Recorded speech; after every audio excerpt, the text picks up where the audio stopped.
ይሄ ሻወር ቦክስ ነው 47 በኋላ ነው። አሁን ስቲከር እየለጠፍን ነው። ይሄ ስቲከር እየተለጠፈ ነው። ቦምፓኩም ይሰራል ማለት በስቲከር ስለፈለጉ ነው ሰዎቹ በስቲከር ስለፈለጉ ነው እንጂ ቦምፓኩም ይሰራል። ሳይዙ 47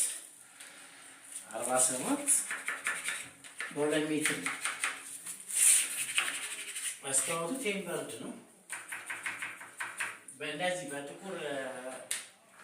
በጥቁር ጎሚኒ ሲሆን በጣም ውበት አለ።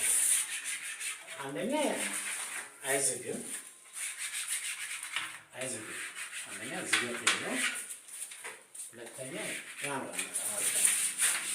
እንደዚህ የምናደርገው ንፋሱን ይወጣ ነው።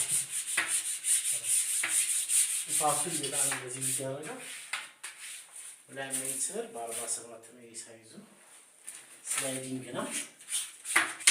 አርሴማ የመስታወትና የአሉሚኒየም ስራ 0911 35 23 30